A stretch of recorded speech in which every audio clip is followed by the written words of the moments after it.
Welcome to the Solimi Dreams channel. Gently turn off the lights in your room, slip on your headphones or set the volume just right and close your eyes. I hope sleep finds you peacefully, perhaps even before the story comes to an end. So now, without delay, let me softly begin tonight's story. The presence in the woods. It was a summer none of them would forget. The town of Millfield had always been quiet, tucked away between thick forests and winding creeks.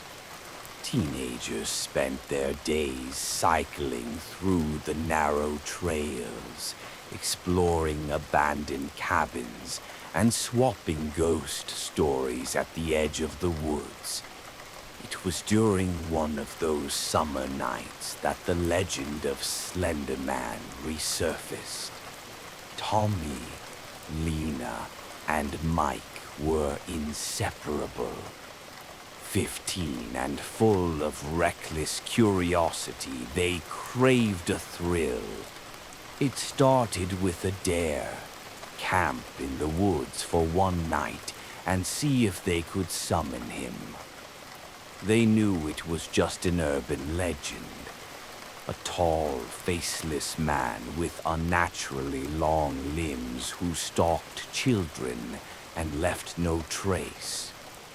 Despite knowing it wasn't real, fear and excitement pulled them deeper into the forest that Friday night.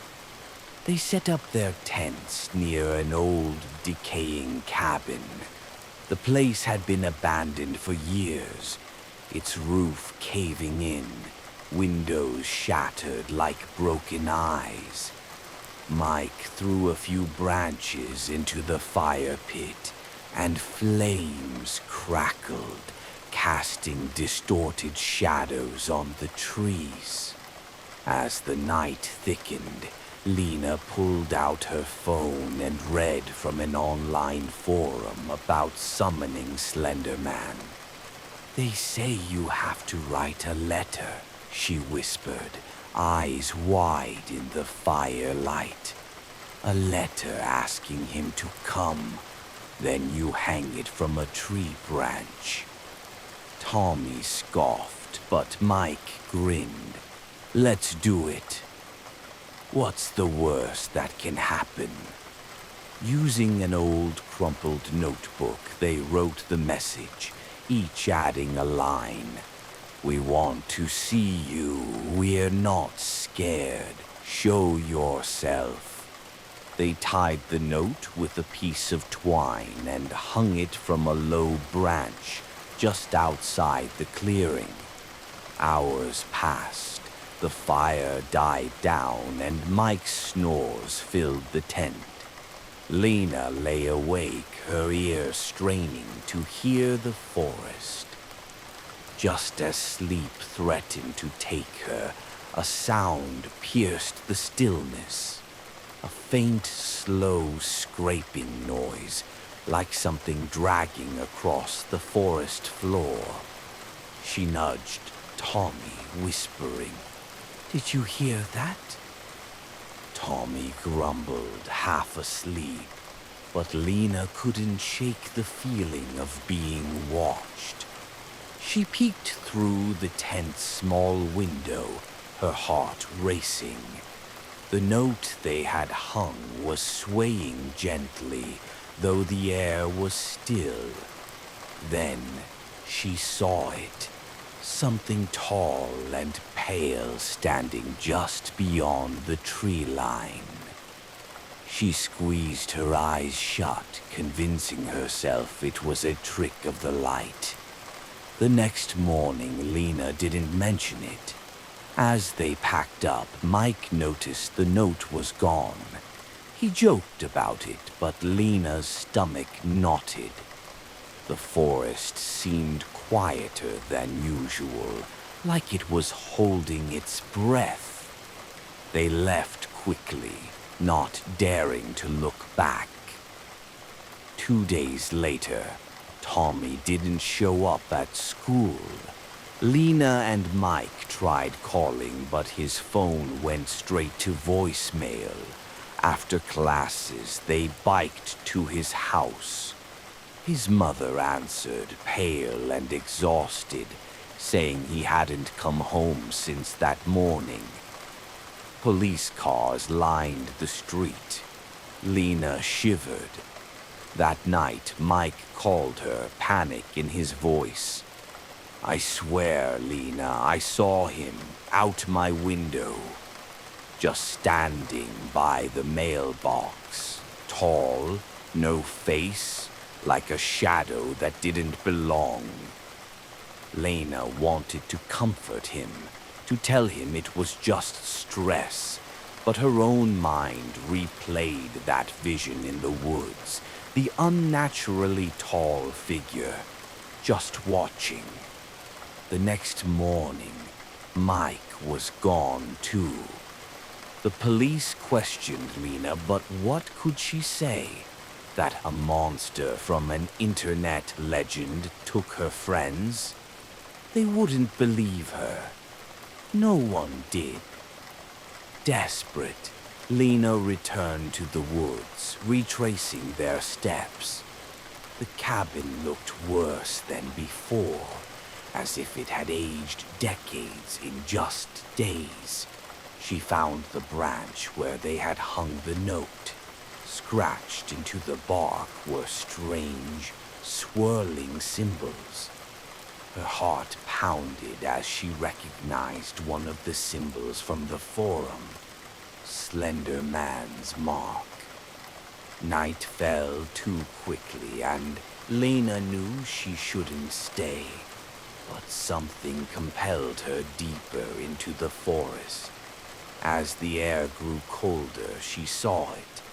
Tall, slender, arms stretching unnaturally long, blending with the tree trunks. The faceless head tilted in her direction, and the ground seemed to sway. Lena couldn't move, couldn't breathe. A raspy whisper filled the air, though she couldn't understand the words. She tried to back away, but roots seemed to tangle around her ankles. Finally, she broke free, sprinting toward the edge of the forest, branches clawing at her skin. She burst into her house, slamming the door behind her. That night, she didn't sleep. The police continued their search, but nothing was found, not even footprints. Lena's parents thought it was trauma, her mind making up monsters to cope with the loss of her friends. The following week, Lena tried to act normal at school, but rumors swirled. Mike and Tommy ran away, got involved with something dark, maybe drugs. Lena kept quiet, but the nightmares wouldn't stop. Every night she would wake up to the sound of tapping on her window, but whenever she looked, nothing was there. One morning, Lena found something taped to her window. An old, crumpled notebook page with familiar handwriting. "We want to see you. We're not scared. Show yourself." Her breath hitched as she realized the paper wasn't just similar. It was the same one they had left in the forest. Mud smeared the edges, and in the corner was a drawing. A figure with impossibly long limbs towering over two small silhouettes. Lena knew she couldn't escape him. The presence lingered, growing stronger each night. Then, one evening, she gathered all her courage and faced the window. When the tapping started, she didn't look away. The tall, distorted figure stood at the edge of her yard, fingers scratching the glass, a hollow, faceless gaze boring into her soul. When Lena's parents went to check on her the next morning, the room was empty. Only the open window remained, the curtains swaying gently in the breeze. On her desk was the notebook, open to a single page with 3 words scrawled hastily. He took me. No one ever found Lena. The town moved on, but the legend grew stronger. Teens whispered about the missing kids and the strange markings in the woods. Some even dared each other to camp at the old cabin. And at night, when the forest was at its quietest, you could still hear faint, raspy whispers drifting through the trees, calling for those who were brave or foolish enough to listen. I hope you've already drifted off into a peaceful sleep. If not, I truly hope the upcoming stories on my channel will help you get there. If you enjoyed this one, feel free to subscribe to my channel. I'd be so happy if you liked and shared this video with your friends. It means a lot and gives me the encouragement to keep creating more stories like this.